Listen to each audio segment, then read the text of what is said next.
12 BJP దేశంలో గందరగోళ పాలన సాగిస్తోందని, పేదలను విస్మరించి కులమతాల ప్రాతిపదికన విభజన రాజకీయాలు చేస్తుందని ఫైర్ అయ్యారు ప్రభుత్వ విప్ ఆది శ్రీనివాస్.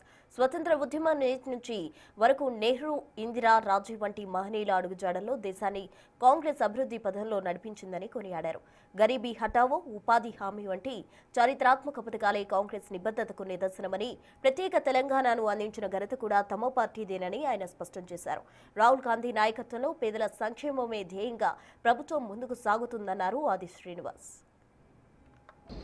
అనేక అభివృద్ధి కార్యక్రమాలు పేద ప్రజలకు ఉపయోగపడే పాలసీలు తీసుకొని వచ్చి గరీబీ హఠావో నినాదం, పేద ప్రజలకు పోడు భూముల పంపిణీ చేయడం, రాజ్యభరణాలు రద్దు చేయడం, బ్యాంకులను జాతీయకరణ చేయడం, ఇల్లు లేని వారందరికీ ఇందిరం ఇల్లు కట్టివ్వడం, ఉపాధి హామీ పథకాన్ని కూడా తీసుకొచ్చిన సందర్భంగా పేద ప్రజలకు గ్రామీణ ప్రాంతాల్లో ప్రతి గడపకు చేరుతున్న సంక్షేమ కార్యక్రమం ఎప్పుడు మొదలైందంటే కాంగ్రెస్ పార్టీ జెండా పేదల పక్షాన ఉన్నదని చెప్పడానికి కోసం ఇన్ని కార్యక్రమాలు అమలుతున్న వేళ గత 12 సంవత్సరాలుగా భారతదేశాన్ని పరిపాలిస్తున్నటువంటి పార్టీ భాషా ప్రయుక్త రాష్ట్రాలుగా విడిదీయడానికి పనిచేస్తుంది.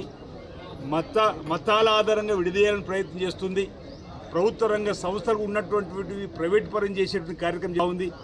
పేద ప్రజలకు ఉపయోగపడే ఉపాధి హామీ పథకాన్ని పేరు మార్చి మహాత్మా గాంధీ గారి దేశానికి స్వాతంత్రం కోసం ఉద్యమం చేసినటువంటి వారి పేరును తీర్చేటువంటి కార్యక్రమం అంటే ఒక గందరగోళానికి తెరదీశంగా పరిపాలన సాగిస్తుంది తప్ప పేద ప్రజలకు అండగా నిలబడేటువంటి కార్యక్రమాలు 12 ఏళ్లుగా ఎక్కడ కూడా ఏమీ జరగని సందర్భం.